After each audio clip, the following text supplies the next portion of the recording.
میدونستی که حدود 26 سال از زندگیت رو میخوابی؟ که معادل 9490 روز یا 227760 ساعته و این عدد 1/3 کل زندگی ماست. اما اگه بتونیم با آگاهی توی خواب این 1/3 عمرمون رو پس بگیریم چی؟ و بعد اون زمان توی خواب چه کارایی میتونیم انجام بدیم؟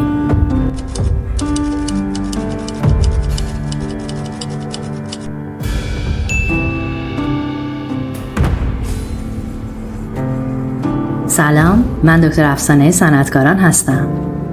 توی ویدیوی قبلی در مورد آشنایی با خواب آگاهانه صحبت کردم و امروز میخوام 10 تا از کاربردهای خواب آگاهانه رو بگم.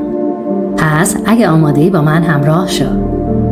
کاربرد اول عبور از محدودیت‌های زمینیه.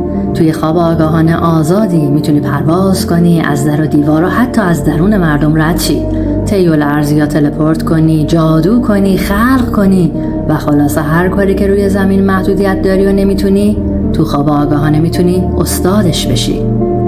کاربرد دومش دیدار با متوفاست، یعنی اگه دلت برای عزیزی که فوت شده تنگ شده، خواب آگاهانه فرصت خوبی برای ملاقاتش هست.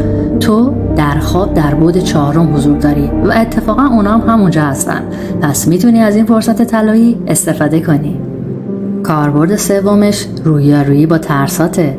اگه کابوس و خوابای ترسناک میبینی، خواب آگاهانه فرصتی برای رویارویی با ترسات و ریشه‌کن کردن اوناست. فقط کافیه با عناصر کابوست وارد مذاکره بشی.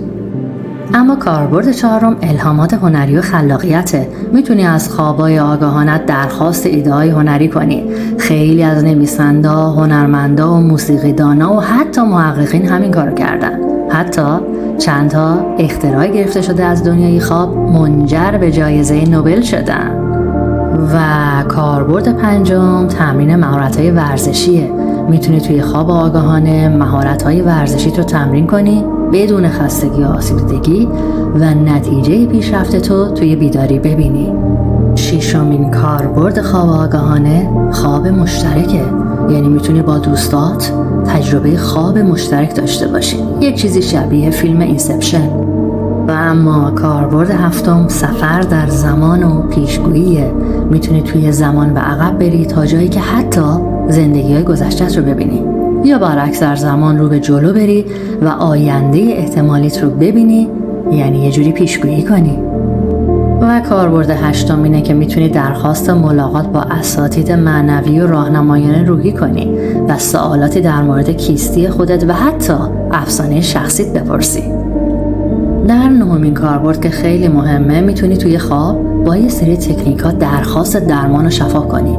تعدادی گزارش معتبر در این رابطه وجود داره و منم یک پادکست در رابطه با شفای توی خواب آگاهانه تنظیم کردم.